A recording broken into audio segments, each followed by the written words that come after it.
Party അംഗത്തിന്റെ മകനെ മർദ്ദിച്ചെന്നാരോപിച്ച് മലപ്പുറം താനൂരിൽ പോലീസിനെതിരെ സിപിഐഎമ്മിന്റെ പ്രതിഷേധ പ്രകടനം. സർക്കാരിന്റെ നയങ്ങൾക്ക് വിരുദ്ധമായി താനൂർ പോലീസ് പ്രശ്നങ്ങൾ ഉണ്ടാക്കുന്നു എന്നാരോപിച്ചുകൊണ്ടാണ് പ്രതിഷേധം നടക്കുന്നത്. താനൂർ ഏരിയ കമ്മിറ്റിയുടെ നേതൃത്വത്തിലാണ് പ്രതിഷേധം. ഷഹദ് റഹ്മാൻ വിവരങ്ങളുമായി മലപ്പുറത്ത് നിന്ന് ചേരുന്നുണ്ട്. ഷഹദ്, എന്താണ് സിപിഐഎം പ്രാദേശിക നേതൃത്വം ഇതുമായി ബന്ധപ്പെട്ട് പറയുന്നത്?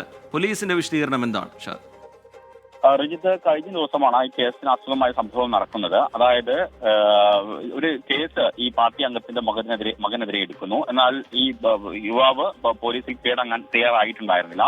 തുടർന്ന് കഴിഞ്ഞ ദിവസം പോലീസ് വീട്ടിലെത്തി ഈ യുവാവിനെ അറസ്റ്റ് ചെയ്ത് കൊണ്ടുപോവുകയായിരുന്നു. എന്നാൽ ആ ഘട്ടത്തിൽ സിപിഎം ആരോപിക്കുന്നത്, അതായത് ഇത്തരത്തിൽ ഈ കൊണ്ടുപോകുന്ന സമയത്ത് യാതൊരുവിധ നടപടിക്രമങ്ങളും പാലിക്കാതെയാണ് പോലീസ് കൊണ്ടുപോയത്. പോലീസിലെ ഒരു വിഭാഗം ഗുണ്ടകളാണ് ഇത്തരം കാര്യങ്ങളൊക്കെ നിയന്ത്രിക്കുന്നത്.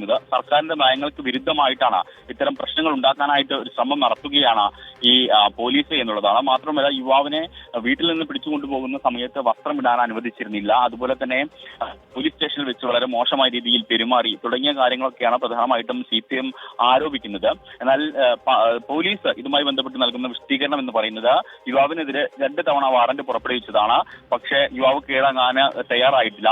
ആ ഒരു പശ്ചാത്തലത്തിൽ പകൽ 11 മണിക്കാണ് യുവാവിനെ കൂട്ടിക്കൊണ്ടുപോയത്. ബാക്കി പാർട്ടി ഉന്നയിക്കുന്ന അല്ലെങ്കിൽ സിപിഎം ഉന്നയിക്കുന്ന ആരോപണങ്ങളൊക്കെ തന്നെ അടിസ്ഥാനരഹിതമാണ് എന്നൊരു കാര്യമാണ് പോലീസ് പറയുന്നത്. ശരി, ഷഹദ് റഹ്മാൻ വിവരങ്ങൾ നൽകുകയായിരുന്നു മലപ്പുറത്ത് നിന്ന്. ലോകത്തെവിടെയായാലും ഏത് സമയത്തും 24 വാർത്തകളും ഓഗ്മെന്റഡ് റിയാലിറ്റി പാക്കേജുകളും എക്സ്പ്ലെയിനറുകളും വിശദമായി കാണാൻ ഞങ്ങളുടെ യൂട്യൂബ് ചാനൽ നിങ്ങൾക്ക് സബ്സ്ക്രൈബ് ചെയ്യാം.